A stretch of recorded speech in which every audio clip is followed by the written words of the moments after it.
যেন বিব্রত না হয়, না আসলে মানুষ জিজ্ঞেস করবে দাওয়াত না দিয়েই আবার নাম দিছি কিনা। আয়োজকরা যেন বিব্রত না হয়, এই জন্য কষ্ট করে হাজিরা দেওয়া। তো লম্বা কথা বলাও মুশকিল, এই জন্য অল্প কথাই বলবো ইনশাআল্লাহ। কিন্তু আমরা মনোযোগ দিয়ে শুনলে ইনশাআল্লাহ এই অল্প কথাই অনেক কথার কাজে দিবে ইনশাআল্লাহ তাআলা। মুহতারাম হাজরিন, আমি সূরা হাশরের ছোট্ট একটা আয়াত তিলাওয়াত করেছি, যে আয়াতে মালিক আমাকে আপনাকে ডেকে বলছেন, ও ঈমানদারেরা আল্লাহকে ভয় করো। এই বিষয়ে আমি কথা বলবো না, আমি কথা বলবো পরবর্তী হুকুম। মালিক বলেন 2 নম্বর নির্দেশ, ওয়াল তানজুর নাফসুম মা কদ্দামাত লিগাদ। প্রত্যেকটা মানুষের উচিত তার আখিরাত নিয়ে চিন্তা করা, যে আমি আমার আখিরাতের পুঁজি কি কামাইলাম, মালিকের সামনে আমি কি নিয়ে দাঁড়াবো, আমার পুঁজি কি, কামাই কি, সম্বল কি। এটা শুধুমাত্র শ্রোতারা চিন্তা করবে, বক্তাবাদ। আলেম চিন্তা করবে না, সাধারণরা চিন্তা করবে আলেমবাদ, মুসল্লিরা চিন্তা করবে ইমামবাদ, মুরিদরা চিন্তা করবে পীর সাহেববাদ। ব্যাপারটা এমন না। মালিক বলেন প্রত্যেকের চিন্তা করা উচিত যে আমি আমার মালিকের সামনে কি নিয়ে দাঁড়াবো। বলেই চিন্তা করি বলেই তো এই মজলিসে আসছি, না অন্য কোনো মাকসাদ আছে? জিলাপি আছে নাকি, খিচুড়ি তোমারও কিচ্ছু নাই। এরা বড় কাঞ্জুস, আর আপনারাও চালাক না। আপনারা যেখানে ডেক ডেক চিল্লাড়ি হয় ওয়াজ ওইখানে শুনতে যাইবেন, খালি মুখে কিসের ওয়াজ মিয়া। আমরা এখানে আসছি আখিরাতের ফিকিরে, বলেন। কিন্তু দোস্ত, আখিরাতের ফিকির যেমন করা দরকার, যতটুকু করা দরকার, ঠিক তেমন হচ্ছে কিনা, যথার্থ হচ্ছে কিনা, না ঘাটতি আছে, কেমনি বুঝবো? তো আল্লাহ সুবহানাহু ওয়া তাআলা হযরত সাহাবায়ে কেরাম রিদওয়ানুল্লাহি আলাইহিম আজমাইনদেরকে আমাদের নমুনা আর মডেল বানাইছেন,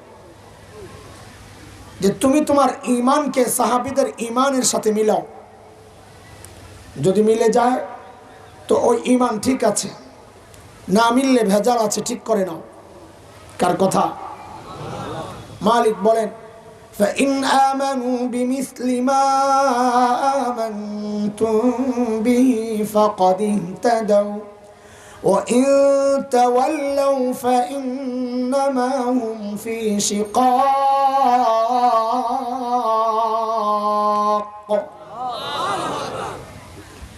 বলে তুমি তোমার তাকওয়াকে সাহাবীদের তাকওয়ার সাথে মিলাও।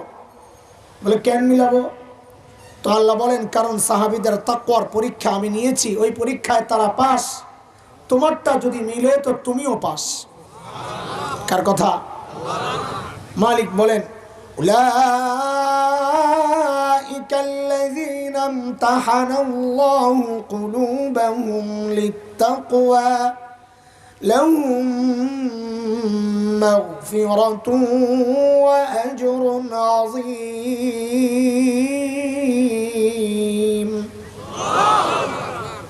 কাজে আমাদের আমলকে কাদের সাথে মিলাবো বলেন? বলেন না। চিনেন সাহাবায়ে কেরাম? চিনেন? সাহাবী চিনেন? তো মুসিবতের কথা। সাহাবী হচ্ছেন যারা নবী আলাইহিস সালামকে ঈমান সহ দেখেছেন, এবং ওই ঈমান নিয়েই, যেই ঈমান নিয়ে দেখেছেন ওই ঈমান নিয়েই কবরে গেছেন, তারা হইল সাহাবী।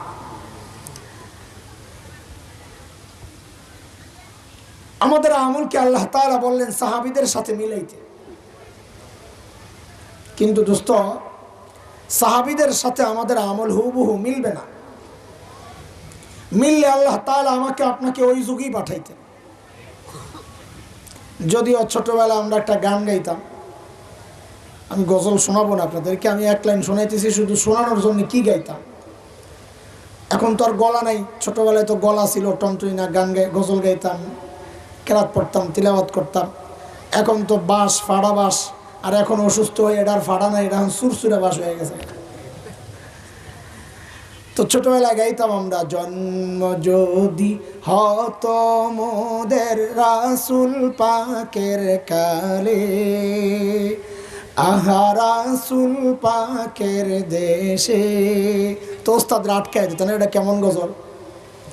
জন্ম যদি হতো মতো রসুল পাকের কালে, তোমার কোন যুগে জন্ম হইলে তোমার জন্য ভালো, এটা তুমি ভালো বুঝো না আল্লাহ ভালো বুঝে? ইবাদত বাদ দিয়ে আল্লাহরে পরামর্শ দেওয়া শুরু করছো। আরে নবীর যুগে হইলেই যে তুমি সাহাবী হইতা, এটা কে বলছে? আবু জাহেলও তো হইতে পারতা। এই জন্য যেই যুগে পাঠানো দরকার আল্লাহ তোমাকে আমাকে ওই যুগেই পাঠাইছেন। তবে একটা খুশির খবর আছে, শুনবেন নি আপনারা? হ্যাঁ, খুশির খবর শুনবেন? আচ্ছা, তাহলে মনোযোগ দিয়া শোনেন। 2-3 মাস আগে টমেটো খাইছেন কত টাকায় কেজি বলেন তো? 120, 100। ওই টমেটোটা ফ্রেশ ছিল না ভেজাল? ভেজালটা খাইছেন 100 টাকায়। হায় রে কপাল। এখন কত? 10 টাকা, 15 টাকা, 20 টাকা কোয়ালিটি হিসাবে। আচ্ছা, এখনকার টমেটোটা ফ্রেশ না ভেজাল? ফ্রেশ। ফ্রেশটা খান 10 টাকায়, আর ভেজালটা খাইছেন, হইল মিলল? এই উল্টাপাল্টা কেন হইল বলেন তো? সিজন আর আনসিজন ব্যাপার হইল এটা। সিজনের জিনিস থাকে ফ্রেশ, কিন্তু রেট হয় একুরেট, কম না, এটাই আসল রেট। কিন্তু আনসিজনে, অফ সিজনের জিনিস হয় ভেজাল, কিন্তু রেট হয়। ওহো, এই জায়গায় তো কাম বেজে গেছে। এটাই আমাদের খুশির উপলক্ষ। একা একা যখন আল্লাহর সাথে কথাবার্তা বলবেন, তো আল্লাহরে শক্ত করে ধরবেন। আল্লাহ, আমারে তো তুমি ইবাদতের সিজন নবী যুগে পাঠাও নাই, শ্রেষ্ঠ যুগে পাঠাও নাই, পাঠাইছো তো আনসিজনে। কত আমি জানি তো। তাইলে এটাও তো জানেন আপনি যে আল্লাহ আনসিজনের জিনিস একটু ভেজাল হয়, আমার আমলে একটু ভেজাল হইলেও হইতে পারে, কিন্তু রেটটা বাড়াই দেওয়া লাগবে। পারবেন না বলতে? আরে পারবেন না বলতে? আল্লাহ আল্লাহ। দোস্ত, সাহাবীদের আমলের সাথে আমাদের আমলের মৌলিক কিছু পার্থক্য আছে, অনেক পার্থক্য। একটা পার্থক্য বুঝাই, এরপর কথা সামনের দিকে আগাবো ইনশাআল্লাহ। সাহাবায়ে কেরাম আখিরাতের কাজ করতেন, দুনিয়ার কাজও করতেন। তারা বকরি চড়িয়েছেন, ব্যবসা করেছেন, কৃষি কাজ করেছেন, তো দুনিয়ার কাজও করেছেন, আখিরাতের কাজও করেছেন। আমরা যারা নিজেদেরকে দিনদার ভাবি, অন্যরা না, যারা ভাবি আমরা দিনদার, আমরা দুনিয়ার কাজও করি, আখিরাতের কাজও করি। কিন্তু পার্থক্য কোন জায়গায়? বলে পার্থক্য হইল এই এখনকার বাচ্চারা আর আমাদের যে পার্থক্য, আমরা ছোটবেলায় লেখাপড়া করছি, খেলাধুলাও করছি। খেলেন না? বড় বুজুর্গ সব খেলছে, আমিও খেলছি, লেখাপড়াও করছি। এখনকার বাচ্চারা লেখাপড়াও করে, খেলাধুলাও করে। পার্থক্য কোন জায়গায়? পার্থক্য হচ্ছে আমরা লেখাপড়া করতাম, ফাঁকে ফাঁকে খেলতাম, আর এখনকার বাচ্চারা চায় খেলতে, ফাঁকে ফাঁকে পড়তে। কথা বুঝেন নেই? ঠিক সাহাবায়ে কেরামের সাথে আমাদের পার্থক্যের মূল পয়েন্ট এখানে। আমরাও দুনিয়ার কাজ করি, আখিরাতের কাজও করি। সাহাবায়ে কেরাম দুনিয়ার কাজও করেছেন, আখিরাতের কাজও করেছেন। পার্থক্য হচ্ছে তারা আখিরাতের কাজ করতেন, ফাঁকে ফাঁকে দুনিয়ার কাজ করতেন, আর আমি আর আপনি দুনিয়ার কাজ করি, ফাঁকে ফাঁকে আখিরাতের কাজ করি। এই গ্যাপটার দূরত্বকে যত কমানো যায় আল্লাহ ওইটাই নির্দেশ করতেছেন।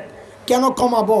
কারণ এই কথা সোনার অক্ষরে লিখে রাখার মতো এই দুনিয়ায়, এই জীবনে সাহাবায়ে কেরামের যত দূরত্ব আমি কমাবো আমার সাথে, ঠিক হাসরেও সাহাবীদের তত কাছাকাছি থাকতে পারবো ইনশাআল্লাহ।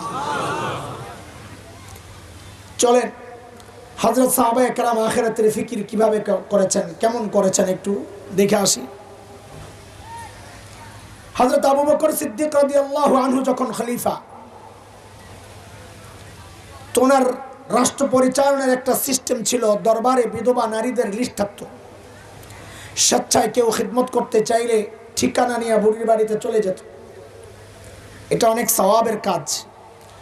নবী আলাইহিস সালাম বলেছেন, যারা ইয়েতিম আর বিধবার দায়িত্ব নিবে, ওই ব্যক্তি আর আমি জান্নাতে পাশাপাশি থাকব।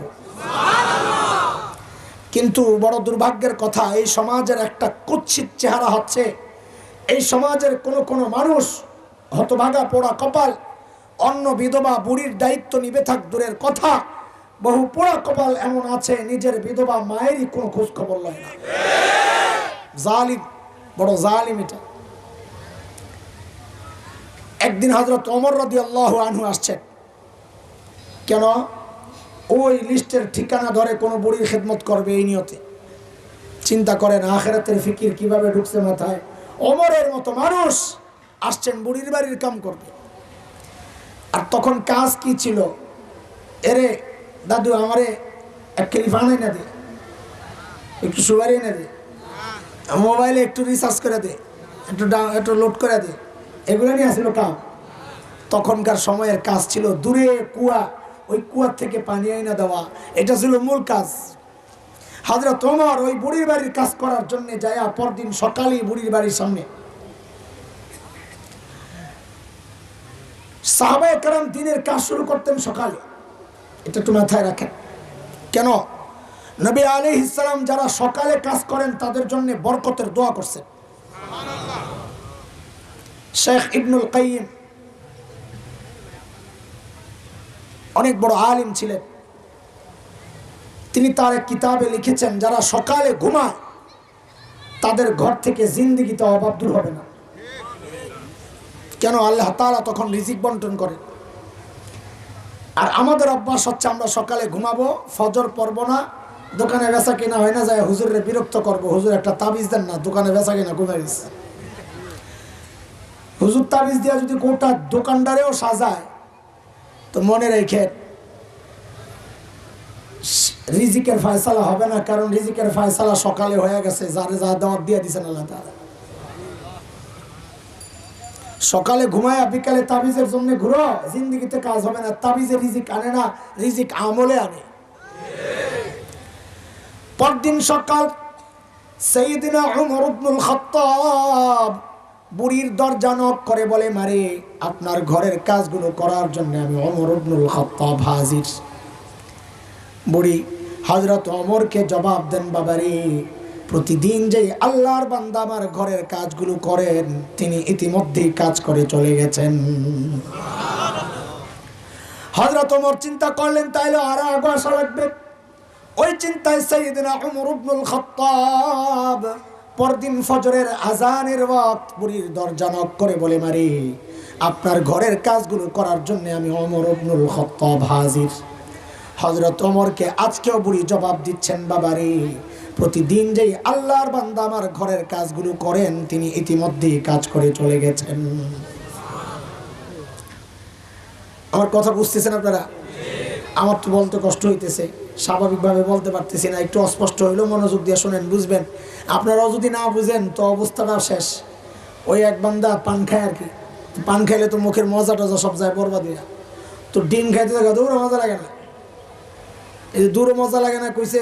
মুরগি আসিল কাছে, শুনছে মুরগি শুনা বলে, কয় মিয়া পারার সময় আমার জানটা বেরিয়ে গেছে, তোমার মজা লাগে না? তা আমারও বলার সময় জান বেরিয়ে যেতেছে, আপনারা যদি না বুঝেন সব শেষ। হযরত ওমর চিন্তা করলেন তাইলে আরো আগে আসা লাগবে। ওই চিন্তায় সাইয়েদনা উমর ইবনুল খাত্তাব পরদিন তাহাজ্জুদের ওয়াক্ত বুড়ির দরজা নক করে বলে, মারে আপনার ঘরের কাজগুলো করার জন্য আমি উমর ইবনুল খাত্তাব হাজির। হযরত ওমরকে অবাক করে বুড়ি আজকেও জবাব দিচ্ছেন, বাবারে প্রতিদিন যে আল্লাহর বান্দা আমার ঘরের কাজগুলো করেন তিনি ইতিমধ্যেই কাজ করে চলে গেছেন। কখন? চিনেননি তাহাজ্জুদের ওয়াক্ত কখন?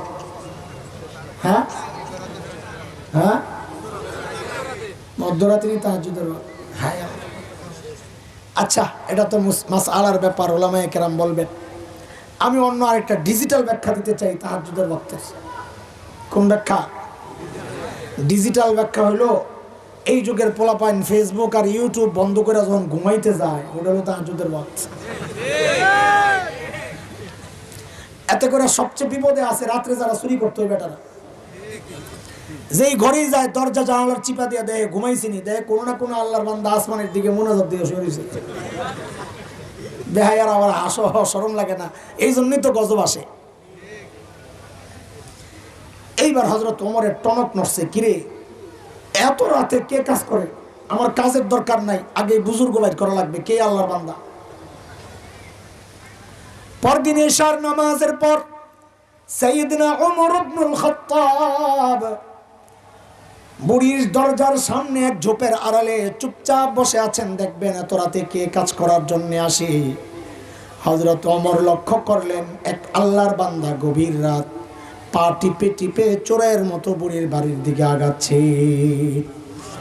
হযরত ওমরও রেডি, দেখি আসেন আপনি কে। যেই না কাছে আসছে ওমর দাঁড়ায় গেছেন। হাই মানন্তা, কে আপনি?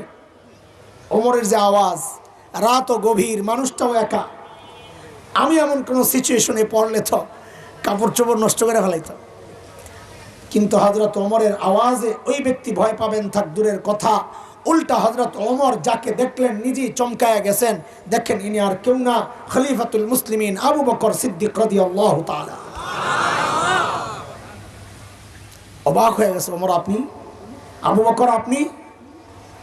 আরে ভাই, সারাদিন প্রশাসনিক কাজে ব্যস্ত থাকেন, রাতে একটু আরাম করবেন তা না, আপনি আসছেন বুড়ির কাম করার জন্য। কেন রে ভাই, আমরা নাই? আমরা মরে গেছি? হ্যাঁ, আবু বকর কি জবাব দিলেন? ওই জবাবটাই বয়ান, ছোট্ট কথা, অল্প কথা, কিন্তু জবাবটা এখনই শোনাবো না, একটু পরে শোনাচ্ছি। কেন, জবাবটার ওজন কত এটা বুঝতে হলে আগে আবু বকরের ওজন আমাদের বোঝা লাগবে। ব্যক্তির ওজনের কারণে কথার ওজন ওঠানামা করে। রাস্তায় ভিক্ষুক একটা আপনাকে দেখছে, ওই কালকে একটু দেখা করো, তোমারে খুশি করে দেব। তা আপনি মনে মনে হাসবেন, নিজে ভিক্ষা করে খায় আবার আমারে খুশি করে। এলাকার এমপি সাহেব আপনারে বলছে, ওই কালকে একটু দেখা করো, খুশি করে দেবো। এখনো কি মনে মনে হাসবেন না আশাবাদী হবেন? কেন, কথা তো একটাই, ওই যে ব্যক্তির ওজন বেড়ে গেছে, তো কথারও ওজন বেড়ে গেছে। আবু বকর কত বড় মানুষ এটা একটু বুঝি আগে, তারপরে ওই কথার ওজনটা বুঝবো। একদিন আম্মা জান আয়েশা রাদিয়াল্লাহু তাআলা আনহা মদিনার স্বচ্ছ পরিষ্কার আকাশের দিকে তাকিয়ে তাকিয়ে দেখেন লক্ষ লক্ষ নক্ষত্র দেখা যায়। আম্মা জানের মনে একটা কৌতূহল, নবীকে এসে জিজ্ঞেস করেন, ইয়া রাসূলুল্লাহ, ওই যে লক্ষ লক্ষ নক্ষত্র দেখা যায়, ওগো আল্লাহর হাবিব, আপনার উম্মতের মধ্যে এমন কেউ কি আছেন যারা আমলের পরিমাণ ওই নক্ষত্রের চেয়েও বেশি? নবী বলেন, আয়েশা আছে একজন। কয়জন? একজন। আম্মা জান তো মনে মনে খুশি, জানি তো একজন কে, আমার আব্বা আবু বকরই তুই, আর কি স্বাভাবিক। বলে, জানলে আবার জিজ্ঞেস করছো কে? দুনিয়ার সব মেয়েদের স্বভাব, সব মেয়েরাই চায় স্বামীর মুখ দিয়ে একটু বাবার বাড়ির প্রশংসা শুনতে। একদিন খালি বদনাম করে দিয়ে এখানে এক সপ্তাহ তরকারি মজা হয় না। কথা বলেন, আরে ভয় পান না যে ঘরে গেলে ধরবে? হ্যাঁ, আরে নিচের দিকে তাকা এখন, ঠিক না বেঠিক? এত ডরান কেন? খুব খুশি লাগতেছে, চেহারা দেখে বোঝা যায় যে আমরা তো কিছু করতে পারি না, হুজুর দিয়া সাইজ চলতেছে আজকে, যা করে আল্লাহ। হ্যাঁ মিয়া, সাইজ আপনারে করা হয়েছে, আপনি টের পান নাই কেন? কারণ তার মা বাবার বদনাম করলে তার কষ্ট লাগে, প্রশংসা করলে খুশি লাগে। সন্তান হিসাবে এটাই তো হওয়ার কথা। পোড়া কপাল তো আমি আর আপনি। কেন, এই বউ যখন আমার মা বাবার বদনাম আমার কানে ঢুকায়, তখন আমার কষ্ট লাগে না, বরং বউয়ের কথায় যায় মা বাবার সাথে খারাপ আচরণ করি। সাইজ কারিগর হয়েছে, হাসি গেছে কেন?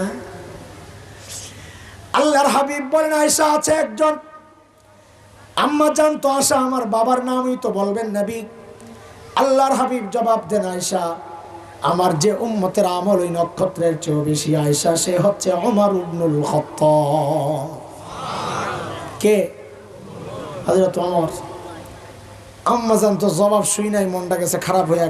কেন, একা তো নিজের বাপের নাম বলেন নাই নবী, আবার বলছেন কার নাম? নিজের সতীনের বাপের নাম। আরে খোদা, মেয়েদের কাছে এই ব্যাপারটা বড় কষ্টের। এটা দোষের না, এটা প্রশংসার। সে স্বামীর ভালোবাসার ভাগ কাউকে দিতে চায় না, এটা তো প্রশংসা, বেশি ভালোবাসার প্রমাণ এটা। আর নাইলে নিজের মার ব্যাপারে এইভাবে বলতাম না। আম্মা জানের মনটা একদম খারাপ হয়ে গেছে। নবী তো চেহারা দেখে বুঝছেন আয়েশার ভিতরে গন্ডগোল চলতেছে। বলে, চেহারা দেখে কেমনি বুঝে? কয়, তোর মন খারাপ কেমনি? মন তো ভিতরে কেমনি বুঝলেন? ওই যে চেহারার মধ্যে বোঝা যায়। ইংরেজিতে বলে, face is the index of mind. মানুষের ভিতরে কি কাজ করে তার চেহারায় প্রকাশ পায়। আল্লাহর হাবিব বুঝছেন আয়েশার ভিতরে গন্ডগোল চলতেছে। নবী সান্ত্বনা দিচ্ছেন, এই আয়েশা, তুমি ভেবেছিলে তোমার বাবার নাম বলবো না? আরে আয়েশা শোনো শোনো, তোমার বাবা আবু বকরের হিসাবটাই আলাদা। আমার গোটা উম্মতের আমল যদি এক পাল্লায় করা হয়, আর একা তোমার বাবা আবু বকরের আমল যদি আরেক পাল্লায় করা হয়, আয়েশা তোমার বাবা আবু বকরের আমলের পাল্লা ভারী হয়ে যাবে। আবু বকরের মর্যাদা। দোস্ত, আবু বকরের মর্যাদা শোনাইতে গেলে আপনাদেরকে সারা রাত সারা দিন শেষ হবে না। বড় বড় মানুষ ছিলেন। আর একটা মর্যাদার দিক শোনাইয়া আমি আমার ফিনিশিং এর দিকে যাব ইনশাআল্লাহ। তাবুকের যুদ্ধ অনেক কঠিন সময়ের যুদ্ধ, এটা সময়ও দূরে। আল্লাহর হাবিব সাল্লাল্লাহু আলাইহি ওয়াসাল্লাম সাহাবায়ে কেরামের কাছে চাঁদা চেয়েছেন। চাঁদা, এই কার কাছে কি আছে নিয়ে আসো। আজকে সাইয়েদনা ওমর অনেক খুশি, অনেক খুশি। কেন? ওই যে চাঁদার ব্যাপার আসছে, যে আবু বকর সারা জিন্দেগি ওমরের এই একটাই ফিকির, কিভাবে আবু বকরকে হারানো যায়, পারে না।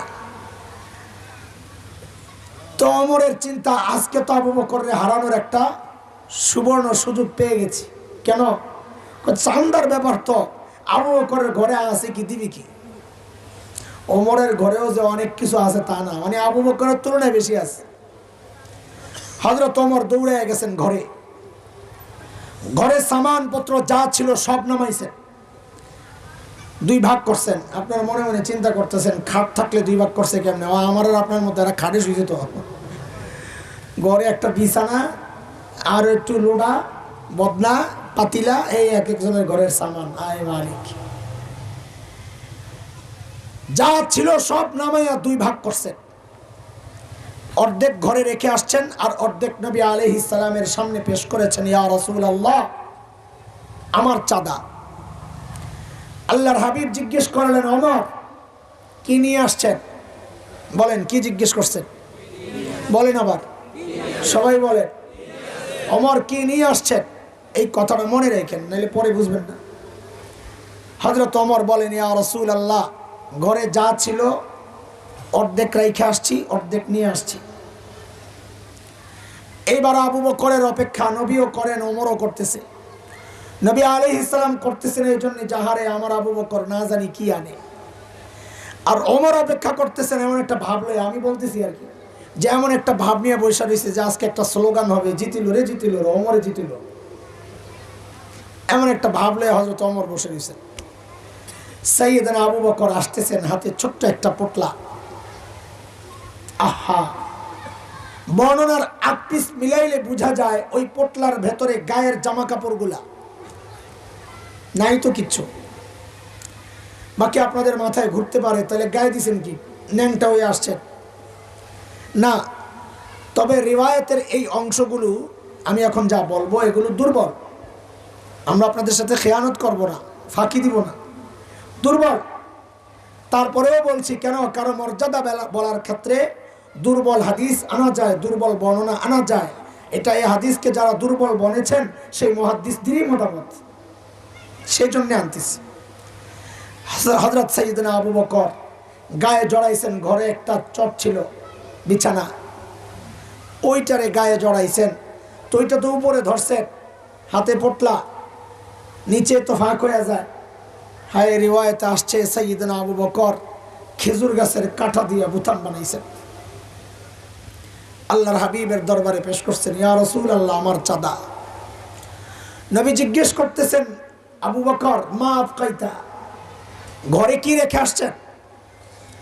এইবার বলেন তো, হযরত ওমরকে কি জিজ্ঞেস করছিলেন? ওমর কি নিয়ে আসছেন? আবু বকরের বেলায় নবী প্রশ্ন ঘুরাইয়া দিয়েছেন, আবু বকর ঘরে কি রেখে আসছেন? প্রশ্ন শুই নাই ওমরের মাথা নষ্ট, যে হায়, আমি তো এখন হাইরা গেলাম প্রশ্নের কারণে। কেন? আমাকে যা জিজ্ঞেস করেছিলেন নবী, যদি আবু বকরকেও একই প্রশ্ন করতেন তাহলে আমি জিতে যেতাম, যে আবু বকর কি নিয়ে আসছেন। তো আবু বকর বলতো এই যে ছোট্ট পটলা, ওমর কি নিয়ে আসছেন? এই যে আমার পটলা বড়, আমি জিতে যেতাম। কিন্তু নবী জিজ্ঞেস করলেন, আবু বকর ঘরে কি রেখে আসছেন? এখন তো আর আমার জিতার কোনো সুযোগ নাই, কেন? আমি তো অর্ধেক রেখে আসছি, আবু বকর কিছু রেখে আসছে বলে মনে হয় না। ওমরের মন খারাপ হয়ে গেছে। সাইয়েদনা আবু বকর কি জবাব দিলেন? কি রেখে আসছেন ঘরে? আবু বকরের জবাবটা পরে শুনেন। আগে আবু বকরের ছোট্ট মেয়ে হযরতে আসমা রাদিয়াল্লাহু আনহার জবাব শুনেন। আহারে কি পরিবার আল্লাহ বানাইছে, কি পরিবার আল্লাহ বানাইছে। সাইয়েদনা আবু বকর নবী আলাইহিস সালামের সাথে যখন হিজরত করে মদিনার পথে, আবু বকরের বাবা আবু কুহাফা রাদিয়াল্লাহু আনহু তখনও মুসলমান হন নাই। আবু বকরের বাবা মক্কা বিজয়ের দিন তিনি মুসলমান হয়েছেন। আর আবু বকরের বাবা মুসলমান হওয়ার কারণে আবু বকরের মর্যাদা আরেক ধাপ উপরে উঠছে। কেন? কারণ নবীদের মধ্যে 4 জেনারেশন নবী, বহু নবী আছেন। হযরত ইব্রাহিম আলাইহিস সালাম নবী, ছেলে ইয়াকুব আলাইহিস সালাম, ইসহাক আলাইহিস সালাম নবী, ছেলে ইয়াকুব আলাইহিস সালাম নবী, ছেলে ইউসুফ আলাইহিস সালাম নবী। 4 জেনারেশন নবী। আবার নিচের থেকে ধরলে উপরের দিকে 4 জেনারেশন নবী। আবার মাঝখানওয়ালাও যদি ধরে উপরে নিচে মিলায়া আমাদের 4 জেনারেশন নবী। কিন্তু সাহাবীদের মধ্যে আবু বকর ছাড়া আমি আর কাউরে পাই নাই, থাকতে পারে আমার জানা নাই। সাইয়েদনা আবু বকরের বাবা আবু কুহাফা রাদিয়াল্লাহু আনহু সাহাবী, ছেলে আবু বকর সাহাবী, মেয়ে আসমা সাহাবী, আসমার ছেলে আব্দুল্লাহ ইবনে জুবাইর সাহাবী। 4 জেনারেশন সাহাবী। আবু কুহাফা ছেলের সাথে সম্পর্ক বিচ্ছিন্ন, ছেলে মুসলমান হয়ে গেছে, ঘরে যায় না। কিন্তু যখন আবু বকর নবীর সাথে হিজরত করে, যখন মদিনার পথে যাওয়ার সময় সোনা মুদ্রা টাকা পয়সা ঘরে যা ছিল সব গাট্টি করে নিয়ে নিছে। আবু কুহাফা ঘরে না গেলেও এখন ভেতরে ভেতরে জ্বলতেছে। কেন? ওই যে ঘরে নাতিপুতি আছে, আর এগুলা না জানি না খাইয়া মরতেছে, আখের দাদা তো কষ্ট তো লাগে, রক্ত এক না। হযরত আবু কুহাফা আসছে, আবু বকরের দরজায় knock করে হযরত আসমাকে ডেকেছেন, দাদু ভাই, বাবা তো মনে হয় ঘরে কিছু রেখে যায় নাই, আম্মুকে জিজ্ঞেস করো কি লাগবে। ছোট্ট বাচ্চা আসমা, 8 থেকে 9 বছর বয়স, হিসাব করলে এমনই হয়। হযরত এই আসমা ছোট্ট বাচ্চা জবাব দিচ্ছেন, দাদু ভাই আপনি কোনো টেনশন করেন না, আব্বা যাওয়ার সময় ঘরে যথেষ্ট পরিমাণ রেখে গেছে। আবু কুহাফা চলে গেছে।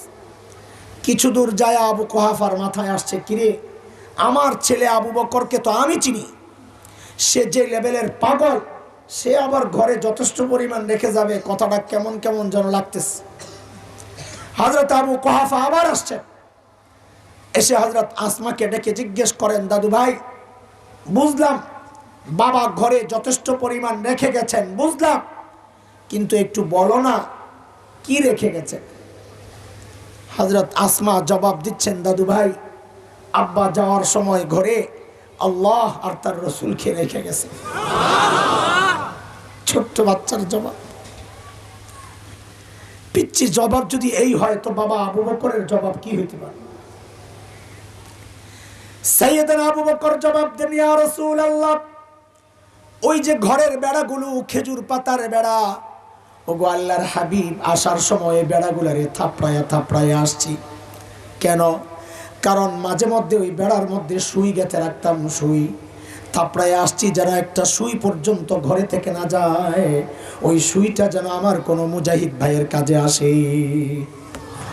ওগো আল্লাহর হাবিব, ঘরে একটা সুই পর্যন্ত রেখে আসি নাই, আসার সময় কেবল আল্লাহ আর তার রাসূলকে রেখে আসছি। আবু বকরের মর্যাদার কথা শুরু হয় নাই, এটা তো খালি ঘটনা শোনাইলাম। এর মধ্যে জিবরাইল আমিন হাজির, নবীকে সালাম দিয়ে বলতেছেন, ইয়া রাসূলুল্লাহ, আল্লাহ আবু বকরকে সালাম পাঠাইছেন। আরে দোস্ত, আমি আপনি ইবাদত করি কাকে খুশি করার জন্য? কাকে? কাকে?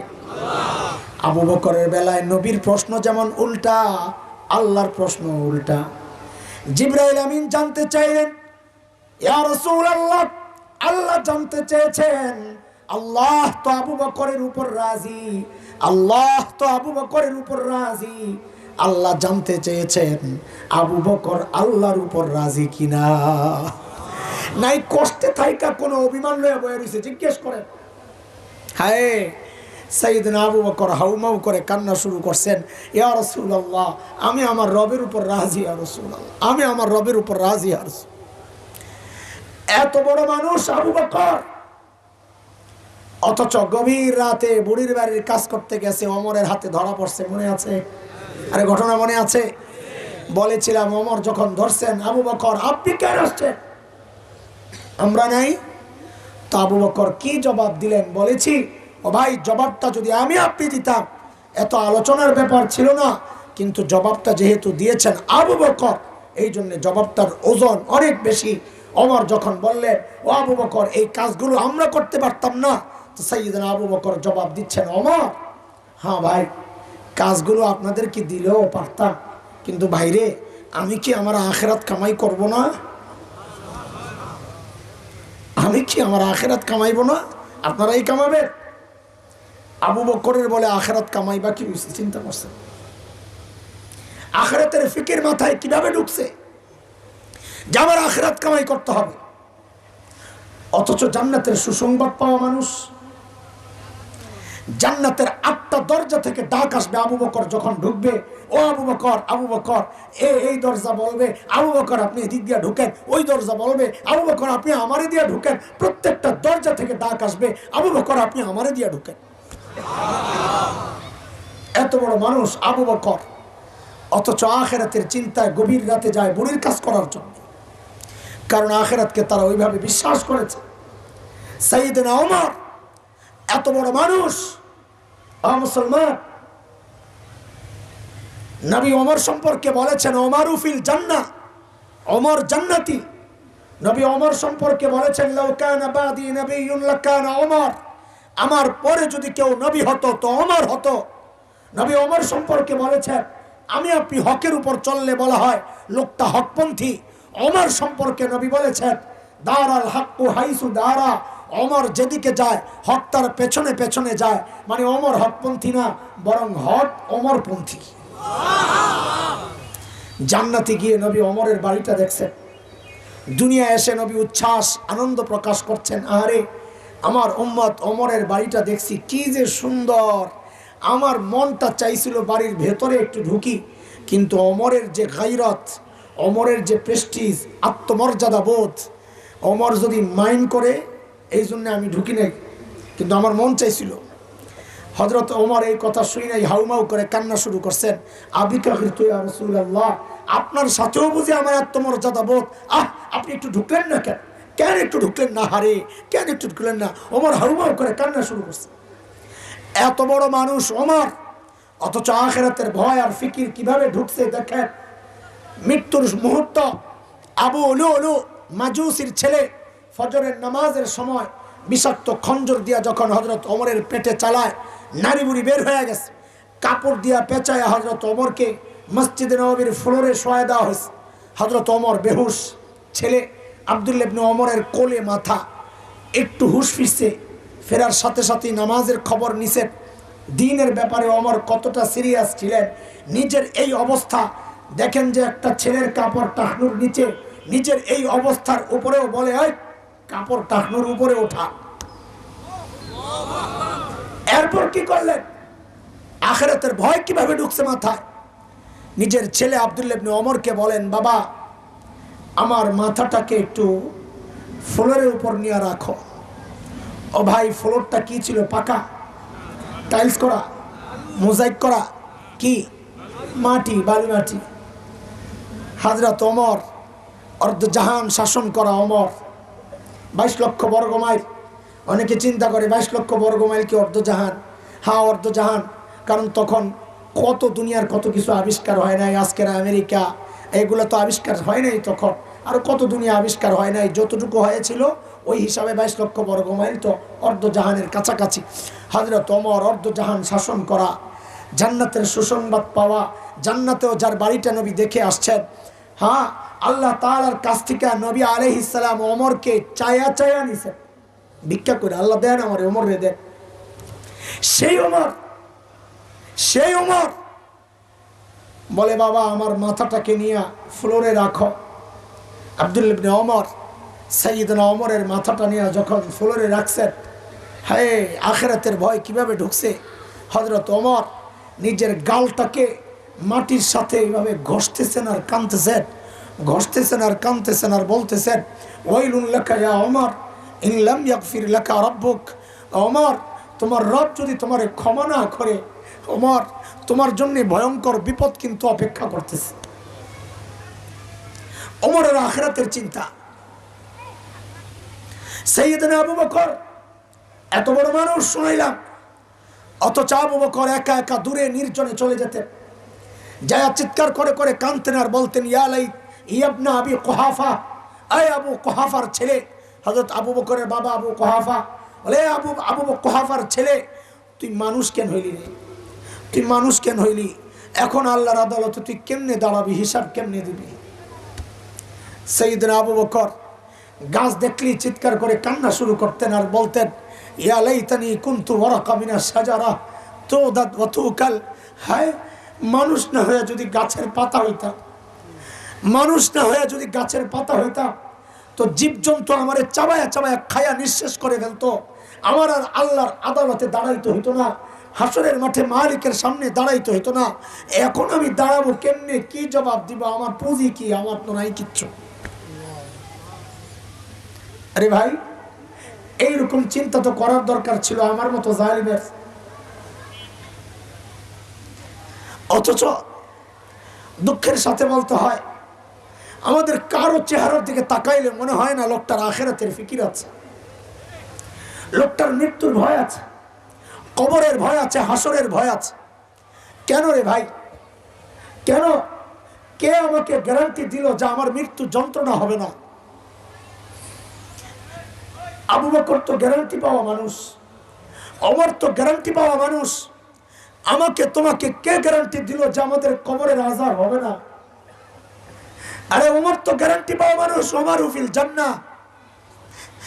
আমাকে আপনাকে কে গ্যারান্টি দিছে যে আমাদের হাসরের পেরেশানি হবে না? কে গ্যারান্টি দিছে যে জান্নাত পাওয়া যাব? হ্যাঁ, কে গ্যারান্টি দিছে? কেন এমন নিশ্চিন্ত হয়ে গেলাম?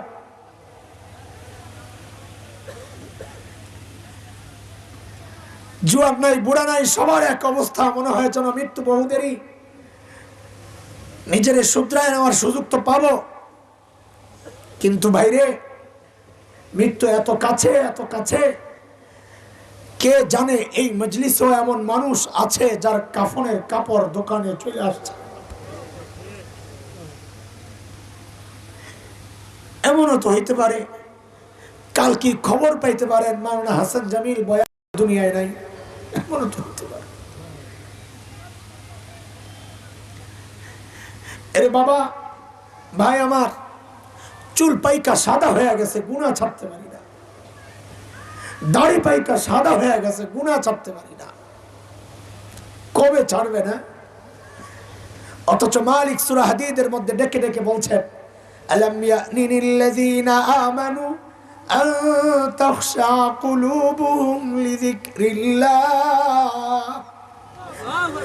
ও ঈমানদার, আল্লাহর ভয়ে অন্তরটা কেঁপে ওঠার সময় কি তোমার হয় নাই?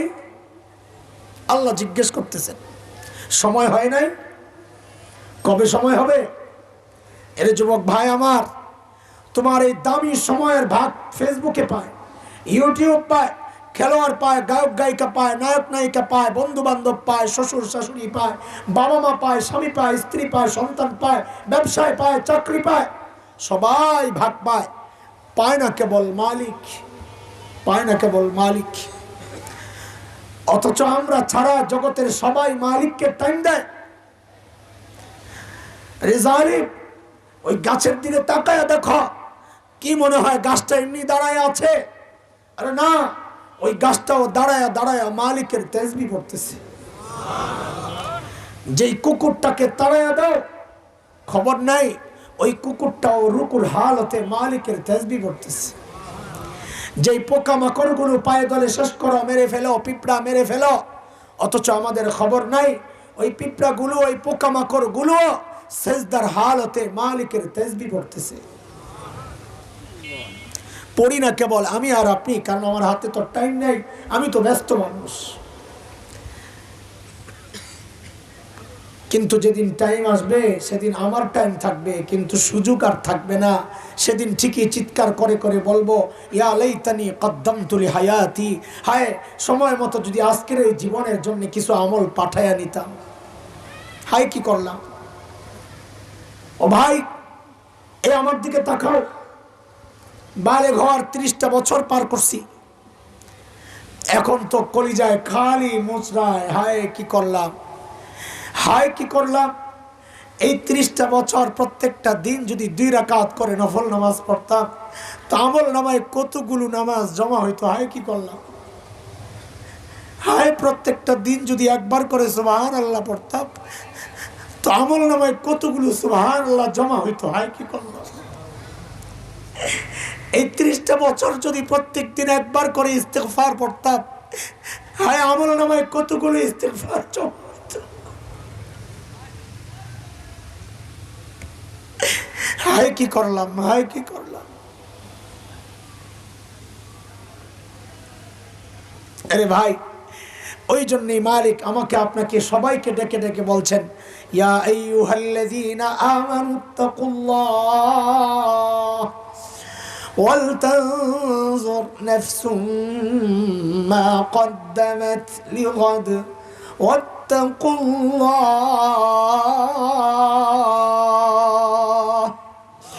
ও ঈমানদার, আল্লাহকে ভয় করো। প্রত্যেকের তার আখিরাত নিয়ে চিন্তা করা উচিত যে আমি আমার মালিকের সামনে কি পেশ করব, আমার পুঁজি কি, কামাই কি, সম্বল কি। দাঁড়াইতে তো হবে, ইয়াউমা ইয়াকুমুন নাস লিরাব্বিল আলামিন, রব্বুল আলামিনের সামনে তো দাঁড়াইতে হবেই, যেন ধরা না পইরা যাই। আমল নামাকে ভারী কইরা কবরে যাব, আমল নামাকে, গুনার আমল নামাকে পাতলা আর পরিষ্কার কইরা কবরে যাব, নেকি আমল নামাকে ভারী কইরা কবরে যাব ইনশাআল্লাহ তাআলা। বলি না ইনশাআল্লাহ, বলি না ইনশাআল্লাহ। আল্লাহ তাআলা আমাদের সবাইকে আখিরাতের জন্য পুরোপুরি প্রস্তুতি গ্রহণের তৌফিক দান করেন। আমিন আমিন।